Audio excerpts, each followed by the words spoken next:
Hello, I'm Michael, and this is Tarot by the Tree. We've been working our way through the minor arcana. We're presently talking about cups, the suit of happiness and joy. We're almost through. We're on the Nine of Cups today, and we're nearing the completion of a journey, which the tens always represent. So tomorrow will be the completion, possible completion of happiness. This is today's card.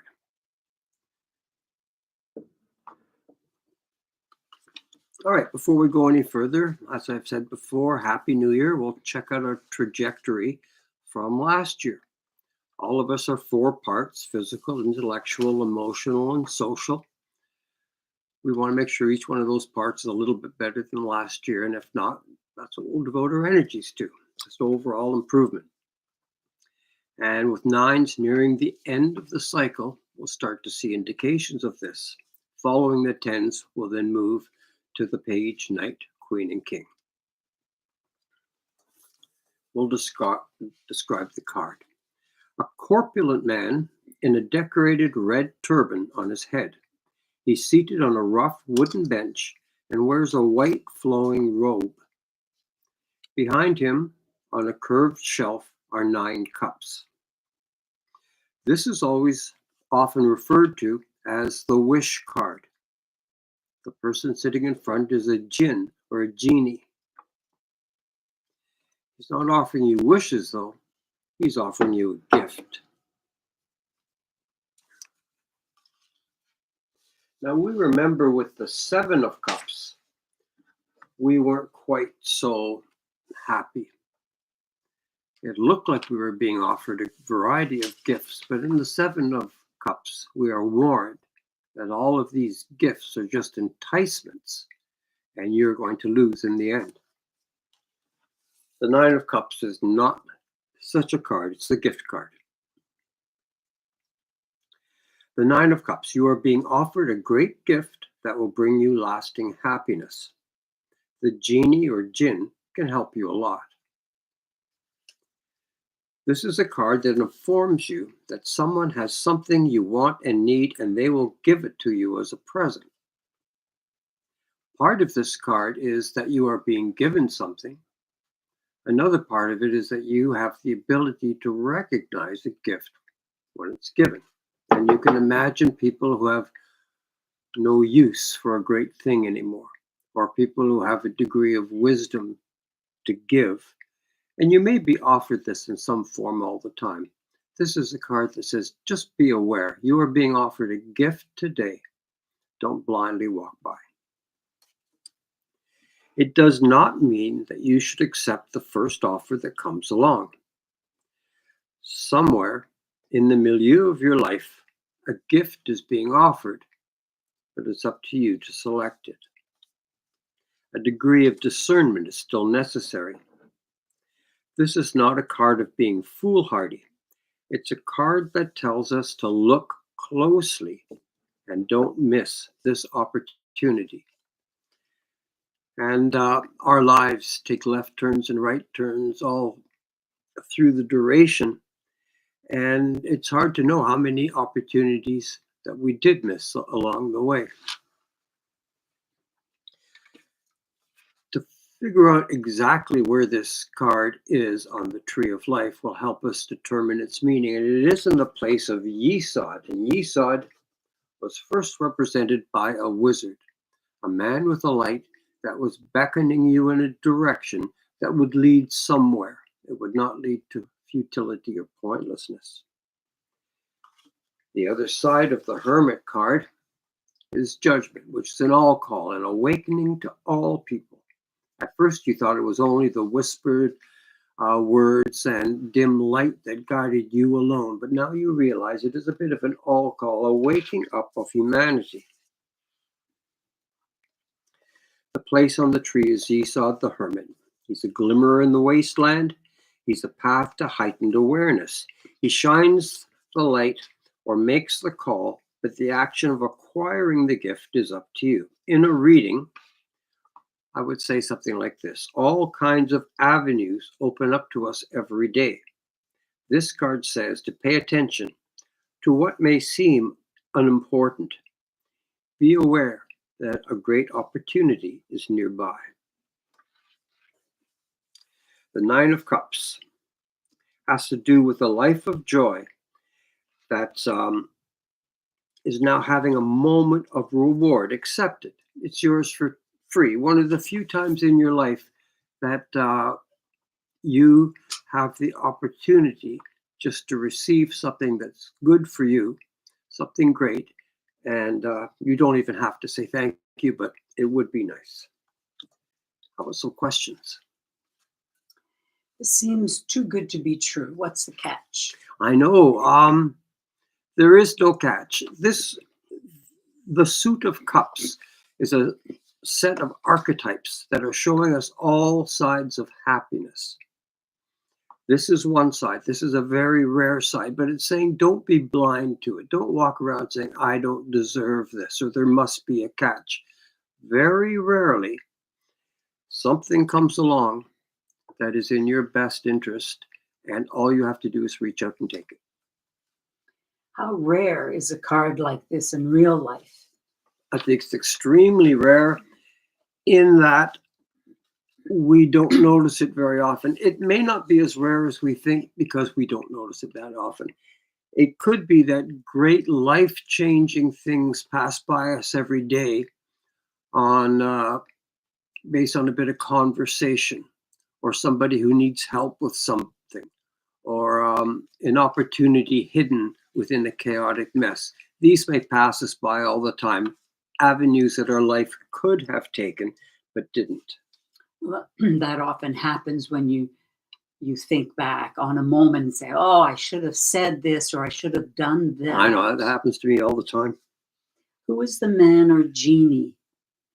Well, I don't know who he is. I sometimes think he may be somebody who had achieved a lot during life. And as he gets older, he thinks, I have something wonderful to pass on. And he has selected you for reasons known only to himself, that you should receive this gift.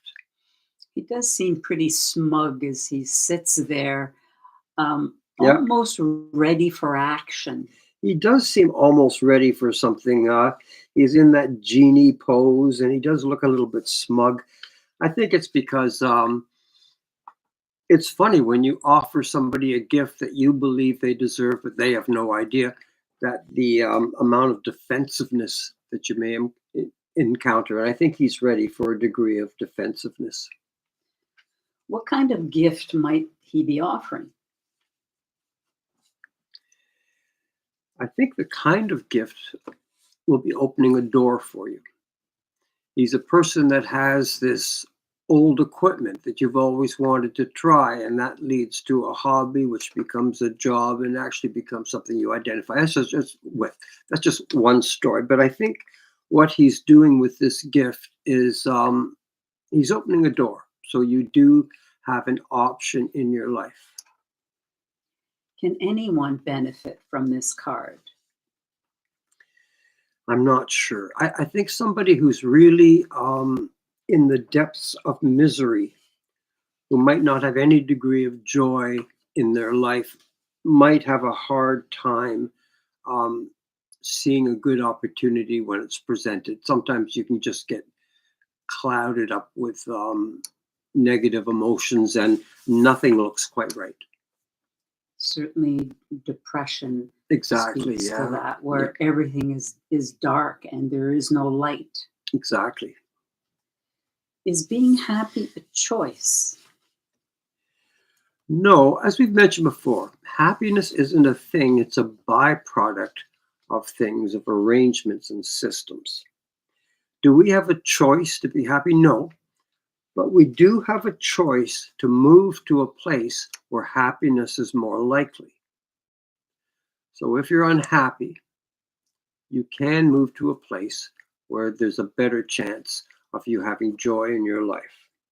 I think that's the difference between people who are really rooted to one spot, good or bad, and people who have found a way to be mobile in their relationships and even the places where they live.